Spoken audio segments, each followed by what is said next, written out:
नमस्कार, मैं हूं भावना पवार। हमारे विप्रवाणी संस्थान में विभिन्न माध्यमों से कई प्रश्न आते रहते हैं, जिनमें से कुछ प्रश्नों के उत्तर आज हम श्री विपुल डोभाल जी से लेंगे।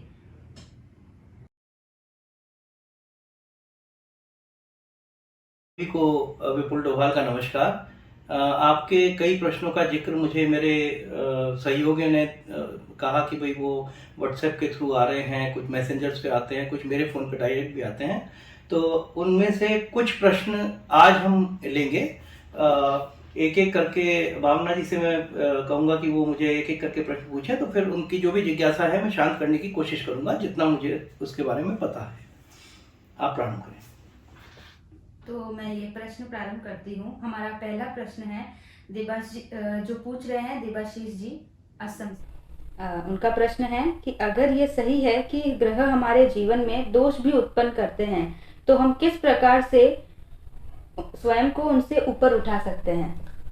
सही अच्छा प्रश्न है। देखिए, सबसे पहले हमें एक बात समझनी होगी। मैंने पहले भी अपने कुछ वीडियोस में ये बात कही है कि इस सृष्टि पे जो कुछ भी उत्पन्न हुआ है वो इसी सृष्टि पे समाप्त हो जाता है। वो चाहे कोई निर्जीव वस्तु हो या सजीव वस्तु हो, हम लोग भी अपने सशरीर इस सृष्टि पे रहते हैं और इसी सृष्टि पर हम लोग नष्ट हो जाते हैं। तो सारे जो ग्रह गोचरीय प्रभाव हैं वो हमारे शरीर से संबंध रखते हैं, हमारी आत्मा से कोई संबंध नहीं रखते। अगर मुझे कोई मस्तिष्क से संबंधित रोग होना है तो मेरे शरीर को होगा, मस्तिष्क मेरे शरीर का हिस्सा है। अगर मुझे हृदय रोग होना है तो वो भी मेरे शरीर को होगा, क्योंकि शरीर का हिस्सा वो हृदय है। तो सबसे पहले तो हम ये बात समझ लें कि जो भी ग्रह दशाएं हमारे ऊपर दोष डालती हैं वो हमारे शरीर पर डालती हैं, हमारी आत्मा पर नहीं डालती हैं। शरीर का पूरा नियंत्रण हमारे शरीर से 5 इंद्रियां, जिनके विषय में हम कहते हैं कि या तो हम इंद्रियों के नियंत्रण में होते हैं या इंद्रियां हमारे नियंत्रण में होती हैं। अक्सर ऐसा होता है कि हम सांसारिक लोग इंद्रियों के नियंत्रण में होते हैं। अगर मेरे नेत्रों ने कोई अच्छी कार सड़क पे चलती हुई देखी तो मेरे मन को संदेश दिया कि भाई ऐसी एक गाड़ी हम भी कभी भविष्य में लेंगे, जिज्ञासा डाल दी, लोभ डाल दिया। तो इसी तरह से जिह्वा, अगर कहीं स्वादिष्ट मिठाई की दुकान के बाहर से आप जा रहे हैं और खूब सारी मिठाइयां वहां रखी हैं, तो आपकी जिह्वा मस्तिष्क को संदेश देती है कि भाई मिठाई खानी है। तो यहां क्या हुआ, हमारा नियंत्रण हमारी इंद्रियों से छूट गया। जब नियंत्रण इंद्रियों से छूट जाता है तो पीड़ा ज्यादा होती है। मैं वो गाड़ी नहीं ले पाया तो पीड़ित हो जाऊंगा, वो मिठाई नहीं खा पाया तो पीड़ित हो जाऊंगा। दूसरा पहलू होता है इंद्रियों को नियंत्रित करके जीना। अगर मैं इंद्रियों को नियंत्रित करके जीता हूं, मेरे पास अगर एक छोटी सी पुरानी मारुति 800 कार है और मैं उसमें संतुष्ट हूं और प्रसन्न हूं, तो मेरे सामने से कितनी भी बड़ी BMW मर्सिडीज निकल जाएंगी, मुझे उससे कोई प्रभाव नहीं पड़ेगा। तो ग्रहों का दोष हमारी इंद्रियों को से छेड़छाड़ करता है। ये जितनी भी कॉस्मिक एनर्जीज हैं ये हमारी इंद्रियों के साथ में खेल करती हैं। अगर हम अपने को इससे, अपने मनोबल से, अपने आत्मबल से इससे बचाव कर सकें, तो कोई भी ग्रह का दोष आपके ऊपर किसी भी प्रकार का प्रभाव नहीं डालेगा। दूसरी बात, हमारे सारे कर्म भी इंद्रियों के वश में आ जाते हैं। मुझे अगर महीने के 20,000 रुपये सैलरी मिलती है तो मैं चाहूं तो 20,000 रुपये में मैं अपनी जीवनचर्या बढ़िया तरीके से चला सकता हूं। लेकिन क्योंकि हमारे भीतर महत्वाकांक्षाएं बहुत अधिक हैं, हमारे भीतर ये बहुत हमेशा हम क्या है कि मुझे ये चाहिए, मुझे वो चाहिए, आए दिन के एक नया इच्छा जो हमारे अंदर जागृत होती है, वो इच्छा तृष्णा को पैदा करती है, प्यास को पैदा करती है। उस प्यास को बुझाने के लिए मैं 20,000 के ऊपर और 20,000 कमाने के प्रयास करता हूं और उसमें मैं कई बार अनैतिक रूप से कार्य करने शुरू कर देता हूं। तो सारा जो दोष जनरेट होता है वो हमारी इंद्रियों का एक छोटा सा पर्दा है। सवाल ये होता है कि हम उस इंद्रियों के पर्दे के इस ओर जीवन जीना चाहते हैं या उस ओर जीना चाहते हैं। तो हम अपने आप को बिल्कुल सामान्य तरीके से इससे ऊपर उठा सकते हैं। ठीक है, मुझे लगता है कि देवाशीष जी को जवाब मिल गया होगा। उसके बाद भी अगर वो चाहें तो कमेंट बॉक्स में या हमारे जो संस्थान का नंबर है उसके माध्यम से मुझसे बात कर सकते हैं। अगला प्रश्न लीजिए। हाँ जी, तो हमारा अगला प्रश्न है जितेंद्र चारण जी जोधपुर से। उनका प्रश्न है कि सही ज्योतिषी कैसे खोजें। वाह बिल्कुल, बहुत अच्छा जवाब है, सवाल है जितेंद्र जी आपका कि ज्योतिषी तो बहुत सारे हैं लेकिन सही ज्योतिषी कैसे खोजें। देखिए, इसमें सबसे पहले मैं आपको एक बात बताता हूं कि आज हम किसी भी विषय के प्रोफेसर, लेक्चरर, अध्यापक जब खोजने जाते हैं तो हम क्या खोज करते हैं, उनमें क्या जानना चाहते हैं। सबसे पहले उनके भीतर ज्ञान हो। ज्ञान तो चलिए इस एक ही प्रोफेशन में सभी लोगों के भीतर होता है। और दूसरी चीज जो हम देखते हैं वो होता है अपडेशन। देखिए, अच्छा ज्योतिषी अगर आप खोजने जा रहे हैं तो एक बात निश्चित रूप से मानिए कि हमारे जो शास्त्र लिखे गए हैं वो अभी से लगभग 3 से 5,000 वर्ष पुराने शास्त्र हैं और उस समय के प्रभावों को जो डिफाइन किया गया है आज के परिवेश में वो पूरी तरह से परिवर्तित हो चुके हैं। हमारे ज्योतिषीय पारंपरिक जो पुरानी पुस्तकें हैं उसमें वाहन सुख योग कहीं नहीं है, उसमें कंप्यूटर के क्षेत्र में कौन से योग लेके जाते हैं वो कहीं नहीं है, उसमें सोशियो इकोनॉमिक टेक्नोलॉजी के बारे में नहीं है, उसमें बहुत सारे ऐसे फील्ड हैं जिनके बारे में आपको विदित नहीं मिलेगा। तो उन खोजो, ये रिसर्च का विषय है कि हम 3,000 साल पहले अगर वाहन सुख योग नहीं था तो चतुष्पद योग को एसोसिएट किया गया। चतुष्पद योग होता था 4 पैरों वाले जानवर लोग खरीद पाएंगे, उन दिनों बहुत बड़ी बात होती थी। तो वो 4 पैरों वाले जो जानवर हैं उस जिस योग में खरीदे जाते थे, लगभग उसमें देखा कि आज की डेट में 4 व्हीलर खरीदे जा रहे हैं, तो उसको एसोसिएट किया गया। फिर उस पर शनि का क्या प्रभाव, क्योंकि जितने भी लोहे से, मेटल से संबंधित चीजें हैं उनको शनि देव गवर्न करते हैं, तो शनि का उस पर क्या प्रभाव रहता है, इस तरह से। तो आपको अगर सही ज्योतिष ढूंढना है तो वो अपग्रेडेड होना चाहिए, उसे रिसर्च की होनी चाहिए। आप आज से 5,000 साल पुराने श्लोक पर आज के परिवेश की प्रिडिक्शंस नहीं कर सकते हैं। आज हमारे पास में कई विषयों को लेके अगर मैं किसी को कहते हैं कि भाई आप आईटी फील्ड में आप इंजीनियरिंग कीजिए, आईटी के क्षेत्र में इंजीनियरिंग का कोई योग हमारे शास्त्रों में तो नहीं है, ये तो रिसर्च का विषय रहा है और इसके ऊपर बहुत सारी रिसर्च की है ज्योतिषियों ने। तब उन्हें पता चला कि बुध का बड़ा प्रभाव है कंप्यूटर्स और आईटी सेल के फील्ड में, तो वो वहां तक पहुंचा होना चाहिए ज्योतिषी को।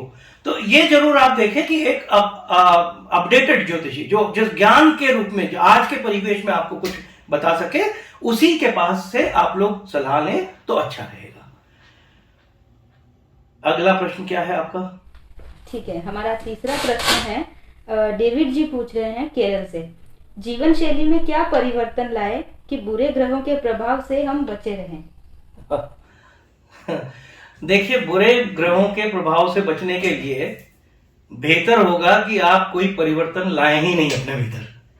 हमारे जीवन में जब जन्म लेते हैं तो एक बहुत ही नोबल सोल के रूप में लेते हैं, बहुत पवित्र आत्मा के रूप में जन्म लेते हैं। ये जो परिवर्तन हमारे भीतर आते हैं जब हम उम्र के साथ साथ बड़े होते चले जाते हैं, तो आप अगर अपना जीवन मूल रूप से प्राकृतिक रखें, मूल रूप से प्राकृतिक होने का मतलब होता है कि आप आध्यात्म से जुड़े रहें, आप सिद्धांतों से जुड़े रहें, आप मानवीय भावनाओं से जुड़े रहें, उसके बाद आप उन्नति करें तो आपका जीवन कभी दुखी नहीं होगा। हम जब इनमें परिवर्तन लाने की कोशिश करते हैं, हम एक सरल जीवन को कॉम्प्लिकेटेड बनाते हैं, हम खुद परिवर्तनों से ही अपने जीवन को दुखी करते हैं। परिवर्तन, मुझे ब्लैक एंड व्हाइट टीवी से आनंद आता था तो कलर टीवी आ गया, अब कलर टीवी देख देख के दुखी हूं कि मेरा तो अभी तक आया नहीं है। फिर कलर टीवी आ गया तो उसके बड़े स्क्रीन वाले टीवी आ गए, अब बड़े स्क्रीन वालों को देख के दुखी हूं। अब मुझे जो ये परिवर्तन जीवन में चाहिए, ये गलत दिशा के परिवर्तन है।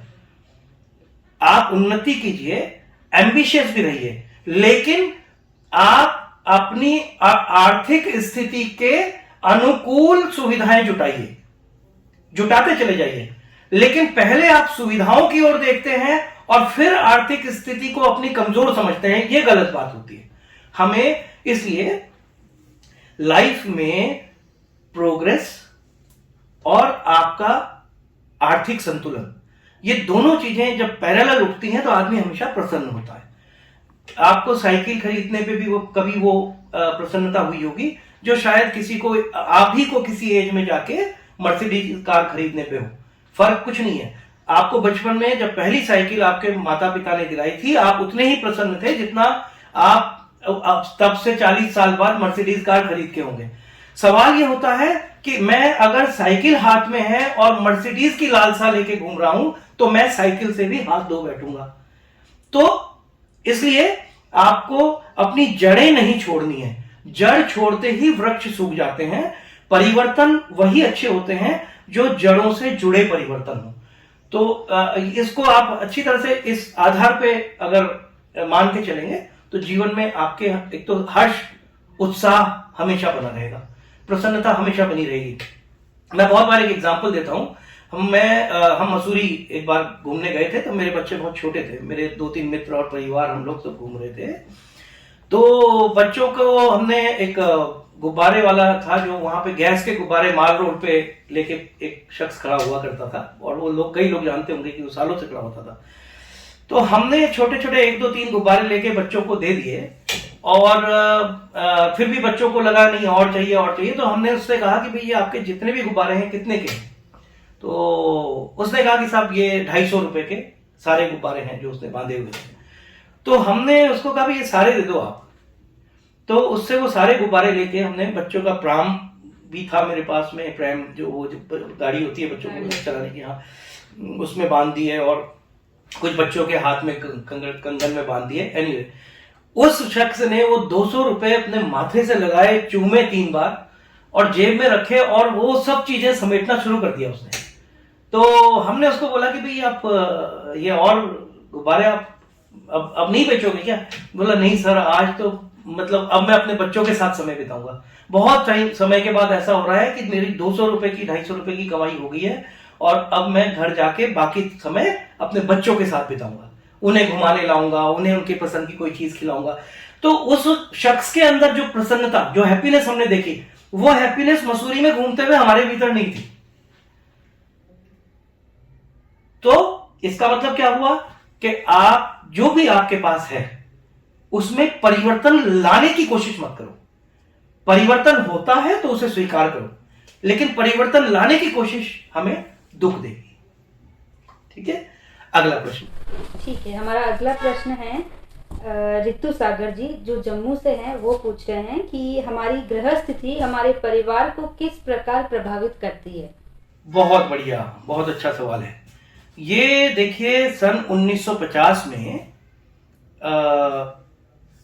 जहां तक मुझे याद आ रहा है, एक रशियन विचारक हुए हैं जिन्होंने ज्योतिष के ऊपर बहुत काम किया था, और इन ज्योतिष का नाम था जीजार्डी एओडी।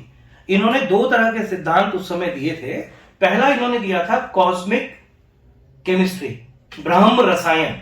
इनका कहना था कि इस सृष्टि में जो भी ग्रह, नक्षत्र, सितारे, पृथ्वी के अंग, बाकी ग्रहों के पत्थर, जलवायु, तापमान, सब एक ही शरीर का हिस्सा हैं। हम सब एक ही शरीर हैं। उसको इन्होंने नाम दिया था ब्रह्म रसायन, अंग्रेजी में कॉस्मिक केमिस्ट्री। तो उनका कहना था कि अगर कभी सूरज के ऊपर कोई प्रभाव आते हैं तो हम लोग उससे बचकर नहीं रह सकते। चंद्रमा पे कोई तीव्रतम प्रभाव आते हैं तो उससे हम बचकर नहीं रह सकते। सभी ग्रह, गोचर, पृथ्वी और इस पे रहने वाले जीव एक ही शरीर के अंग हैं। उन्होंने उदाहरण दिया था कि अगर हमारे अंगूठे पे चोट लगती है तो हमारे मन मस्तिष्क सब का मूड खराब हो जाता है ना। अंगूठे पे चोट है, बहुत दर्द है, तो आपको कुछ खाने में भी स्वाद नहीं आएगा, आपकी जीभ स्वाद नहीं ले पाएगी, आप अच्छे थॉट आपके आ ही नहीं सकते, आप योगा नहीं कर सकते, आप मेडिटेट नहीं कर सकते, सिर्फ एक अंगूठे के पेन की वजह से। ठीक ऐसे ही उनका कहना था कि पूरा ब्रह्मांड एक शरीर है और हम इससे इस तरह से जुड़े हुए हैं। दूसरी बात, परिवार पे कैसे प्रभाव आता है, उस पर उनका विचार बहुत अच्छा ये था। एक उन्होंने प्लेनेटरी हेरिडिटी ये शब्द का इस्तेमाल किया था। ये है ग्रहीय आनुवंशिकी। इसका मतलब ये होता है कि एक पिता के जो कर्म थे उसके नक्षत्रों ग्रहों के कारण वो जो भी कर्म अपने जीवन में करता चला गया है उनका प्रभाव उसके पुत्र को जाएगा। इसमें आप ऐसे समझें कि जैसे किसी राजा का, किसी रानी, किसी महारानी जी का पुत्र जन्म लेता है, लेकिन परिस्थितिवश किसी झोपड़ी के अंदर लेता है, किसी गरीब की झोपड़ी के अंदर उनको अचानक लेबर पेन हो गया है और उनको वहां ले जाकर क्या किया जाता है, डिलीवरी करवाई जाती है। वो झोपड़ी में एक दारिद्र एनवायरनमेंट में जन्म ले रहा है, बावजूद उसके वो राजकुमार कहलाएगा। क्यों? क्योंकि पैतृक कर्म पीछा करते हैं, आगे उसके जनरेशन को जाएंगे। इसके उलट किसी दासी का पुत्र बाई चांस महल में जन्म लेता है तो भी वो दास कहलाएगा, वो राजकुमार नहीं कहलाएगा। पैतृक कर्म इस तरह से कार्य करते हैं। तो जब भी हम कोई कार्य करते हैं, मैं हमेशा इस बात के लिए अक्सर इसको कहा करता हूं कि हमारे कर्मों का फल सिर्फ हम तक ही नहीं है, हमारे कर्मों के सारे फल हमारी अगली संतान को जाते हैं। वो अच्छे कर्मों के फल भी जाएंगे और बुरे कर्मों के फल भी जाएंगे। आदमी बिस्तर पे पड़ा पड़ा देखता है कि उसकी संतान क्या भोग रही है और क्यों भोग रही है, उसको पता होता है। हर एक्टिविटी, हर क्रिया की प्रतिक्रिया उस व्यक्ति को पता होती है, क्योंकि वो उस कालखंड को पार करके आया है। वो जोड़ पाता है कि मैंने किसके साथ क्या किया था, इसलिए मेरी संतान के साथ ये हो रहा है। ये मैं आपको, हमारी बहुत सारे ऐसे लोग हमारे पास आते हैं जिनकी जन्मपत्री कहती है कि ये बहुत सुखी जीवन जी रहा है, पर वो बहुत दुखी होता है। उनके माता पिता की जन्मपत्री मंगाई जाती है तो पता चलता है कि ये क्यों दुखी है। तो ये जो चीजें हैं इसको बहुत गहनता से लेके चलना पड़ेगा आप लोगों को, सभी को। अन्यथा हम सुखी नहीं रह सकते। और पीढ़ी दर पीढ़ी ये कर्म विचरण करते हैं, इनसे छुटकारा, अपनी की हुई गलती को आपको खुद रब करना होगा, खुद मिटाना होगा। अगर आप उसे स्वयं मिटा लेते हैं तो वो एनर्जी ट्रांसफर नहीं होगी आगे, अन्यथा ये निश्चित रूप से मान के चलो कि वो सारी ऊर्जाएं आगे ट्रांसफर होती हैं। तो अब आप इस बात का जवाब मिल गया होगा कि कैसे हम अपने परिवार को उस दुष्प्रभाव से बचा सकते हैं। परिवार एक बार दुष्प्रभाव में आ गया तो बहुत मुश्किल है, फिर उसका कोई उपाय नहीं है। आप सिर्फ देखेंगे कि आपका परिवार क्या भोग रहा है। सुख भी भोग सकता है अगर आपके कर्म बहुत सुखी रहे, अच्छे रहे तो, और अन्यथा दुख भी भोग सकता है। तो इसलिए ये सब हमारे ऊपर निर्भर करता है। और कर्म और भाग्य के ऊपर मैंने कई बार बात कही है, तो मैं उसको रिपीट नहीं करूंगा, लेकिन यहां पर आप इसको मेरे ख्याल से मेरा जो जवाब है वो जिज्ञासा शायद शांत हुई होगी। अगला प्रश्न कोई है तो बताएं। हाँ जी सर, हमारा जो अगला प्रश्न है वो हमारा आज का आखिरी प्रश्न है, जो श्रीमती रुचि डोभाल जी से आया है। अच्छा। हाँ जी, तो उनका ये प्रश्न मैं बताना चाहूंगी आपको। यदि सब कुछ होना पूर्व निर्धारित है तो कर्म की क्या आवश्यकता है? बहुत अच्छा भाई, रुचि डोभाल जी के प्रश्नों का जवाब देना तो बड़ा मुश्किल काम है लेकिन फिर भी मैं कोशिश करूंगा। प्रश्न क्या था, एक बार फिर रिपीट करें। यदि सब कुछ होना पूर्व निर्धारित है तो कर्म की क्या आवश्यकता है? बिल्कुल बिल्कुल बिल्कुल। देखिए, सबसे पहले तो एक छोटे से शब्द में मैं कहूंगा कि पूर्व निर्धारण के क्रियान्वयन के लिए कर्म आवश्यक है। जो पहले से निर्धारित है वो तभी होगा जब उसमें कर्म का समावेश किया जाएगा। कर्म अगर नहीं है तो फिर वो पूर्व निर्धारित चीजें मृत हो जाएंगी, वो मृतक हो जाएंगी, वो आगे नहीं बढ़ पाएंगी। ये फर्क है हमारी इस पृथ्वी और मंगल ग्रह या अन्य ग्रहों के बीच में, कि वहां सब कुछ मृत प्राय है, वहां कुछ भी पूर्व निर्धारित नहीं है। जहां कुछ भी पूर्व निर्धारित नहीं है वहां अगर कर्म शून्य है, कर्म शून्य है तो पूर्व निर्धारित भी शून्य हो जाएगा। हमारे यहां क्या मुख्य बात क्या है? देखिए, सबसे पहले तो कर्म और भाग्य ये एक दूसरे के पूरक हैं। भाग्य से आप कर्म को परिवर्तित कर सकते हैं और कर्म से आप भाग्य को परिवर्तित कर सकते हैं। आम का बीज जो होता है उसमें पूरी प्रोग्रामिंग उसके भीतर है, उसमें पूर्व निर्धारित है कि इससे वृक्ष होकर फल उत्पन्न होना है। लेकिन उसको अगर आपने किसी प्लास्टिक में बंद करके और बक्से के अंदर रख दिया तो उसमें कभी उसकी प्रोग्रामिंग सजीव नहीं हो पाएगी। उसके लिए क्रियान्वयन आवश्यक है, और क्रियान्वयन जहां पे होगा वहां ऊर्जा की आवश्यकता पड़ेगी, और ऊर्जा की आवश्यकता अगर कहीं पड़ रही है तो वो कर्म जनरेट करता है।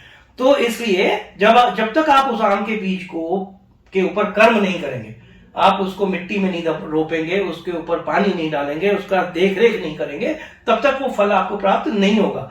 हमारे शास्त्रों में इसलिए हमारे यहां आध्यात्म बहुत इंपॉर्टेंट माना गया है, भाग्य को हमेशा हमारे यहां तरजीह दी गई है। और भाग्य है क्या? भाग्य हमारा वर्तमान ही है। हमारा वर्तमान निर्धारित करेगा कि हमारा भाग्य कैसा रहेगा, और हमारा भाग्य यह निर्धारित करेगा कि हमारा वर्तमान जो कि उस समय भूतकाल हो चुका होगा वो कैसा था।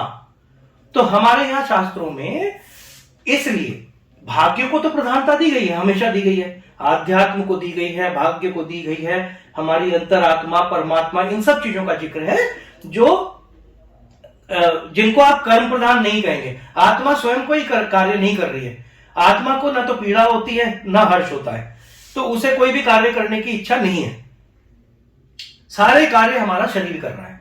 और इसको भी एक महत्वता दी गई है। हमारे यहां 4 तरह के योग बताए गए हैं, जिसमें राज योग है, जिसमें कर्म योग है, जिसमें भक्ति योग है, और साथ साथ ही ज्ञान योग है।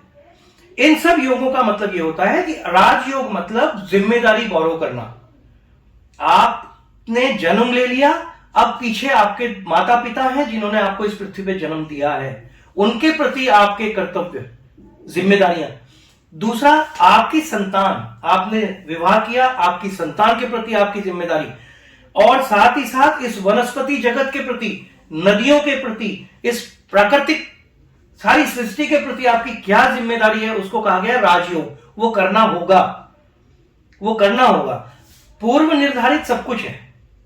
नदी का जल आज यहां है और कल सुबह तक वो हजारों किलोमीटर दूर समुद्र में होगा, सब पूर्व निर्धारित है। लेकिन जल को गति अगर नहीं मिलेगी, जल क्रिया नहीं करेगा तो वो समुद्र तक नहीं पहुंचेगा। इसीलिए इन सभी योगों को ये आवश्यक है। राजयोग आवश्यक है, फिर कर्मयोग। कर्मयोग में ये कहा गया है, कर्मयोग यहां पे इसका सिद्धांत काम आता है। कर्मयोग का क्या कहा गया है कि आपकी तरफ से आप क्या सेवा दे सकते हैं किसी को। आप अपनी शरीर को, या तो आप पीड़ा में रहते हैं या प्रसन्न रहते हैं, आप इससे प्रसन्न कर भी सकते हैं किसी को या नहीं, वो प्रसन्न करना वो कर्मयोग है। वो कर्म भी हमें करना पड़ेगा, तभी ये सृष्टि बहुत खूबसूरत हो पाएगी और हमारा जीवन भी खूबसूरत हो पाएगा। भक्ति योग आध्यात्म से संबंधित योग है, वो भी हमें करना है, उसको भी नहीं छोड़ना है। और ज्ञान योग होता है बुद्धि से संबंधित।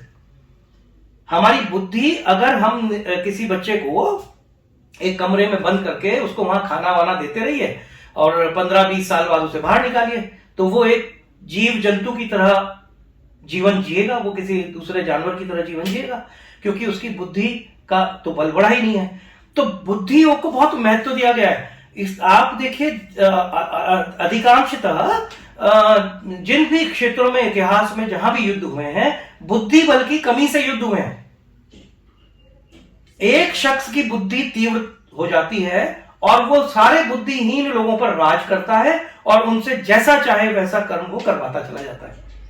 तो यहां पे हमें बुद्धि बल का भी इस्तेमाल धनात्मक रूप से हो, हर व्यक्ति के पास बुद्धि बल हो, वो समझ सके कि जीवन क्या है और उसे कैसे इस जीवन को निर्वाह करना है। तो ये कर्म बहुत आवश्यक है, इसलिए समानांतर रूप से कर्मों का जिक्र हमारे सारे शास्त्रों में किया गया है। भाग्य को अगर आप क्रियान्वित करना चाहते हैं, अगर कोई मुझे ज्योतिषी कहता है कि आप फलानी फलानी उम्र में सिविल सर्विसेज क्रैक कर जाएंगे और आप कलेक्टर बन जाएंगे, तो मैं 5वीं कक्षा का छात्र हूं, तो मैं वहां बैठा नहीं रह सकता। ये भाग्य ने दिया, लेकिन कर्म के बगैर असंभव है। और ये मैं हमेशा कहता हूं कि कर्म और भाग्य का जितना सुंदर अनुपात आपके जीवन में होगा, उतनी ही खूबसूरत आपकी लाइफ होगी। इससे कोई फर्क नहीं पड़ता कि आपके पास पैसा कितना है, फर्क इससे पड़ता है कि आपके कर्म और भाग्य का अनुपात कैसा है, वो सुंदर होना चाहिए। इसलिए पेड़ों के नीचे बैठे, एक लंगोट में बैठे हुए ऋषि मुनियों के चेहरे पे तेज होता है। वो तेज होता है क्योंकि उनके जो कर्म है और भाग्य बहुत खूबसूरत है। वो तेज ही अलग होता है, उसको डिफाइन नहीं किया जा सकता। वो आनंद वो व्यक्ति ले सकता है जो लेता है। रोज की 500 रुपए की सब्जी बेचने वाला वो आनंद ले सकता है। अगर उसकी 500 रुपए की सब्जी 800 रुपए की बिकी है या 1000 रुपए में बिकी है, वो उस आनंद को ले सकता है। वो कहेगा आज मैं बहुत भाग्यशाली था, मुझे 500 रुपए मिले। तो यहाँ पे वो ये रेशो काम करता है। तो मेरे ख्याल से इस प्रश्न का जवाब मिल गया होगा या अभी इसमें कुछ अधूरा रह गया हो? जवाब मिल गया है। आज के प्रश्न हमारे इतने ही थे। ठीक है, आपका बहुत बहुत धन्यवाद भावना जी, आपने समय निकाल कर हमारे साथ ये प्रश्न उत्तर का सिलसिला किया है। और मैं अपने सभी मित्रों को ये कहूंगा कि ये सिलसिला जारी रहेगा। आपके बहुत सारे प्रश्न आते हैं और बहुत सारे लोगों के मैं जवाब नहीं दे पाता हूँ, तो बहुत गुस्सा होकर मेरे को लिखते हैं। मैं वो मैसेजेस कभी आपको दिखाऊंगा तो बहुत नाराज होते हैं कि क्या है, आपको इतना समय नहीं निकाल पाते हो, वगैरह वगैरह वगैरह। तो वो मैं कोशिश कर रहा हूँ कि सबकी जिज्ञासा जो है, जितना मुझे ज्ञान है, मैं फिर कहता हूँ कि ज्ञानी लोग बहुत है इस दुनिया में, लेकिन जितना मैंने पढ़ा है, इसलिए मैं हमेशा कहता हूँ मेरा ज्योतिष होता है, ज्योतिष जितना मैंने जाना उतना आपको बता पाता हूँ। तो इस विषय में फिर हम आगे बातचीत करेंगे। आप सभी को हमारा बहुत बहुत नमस्कार।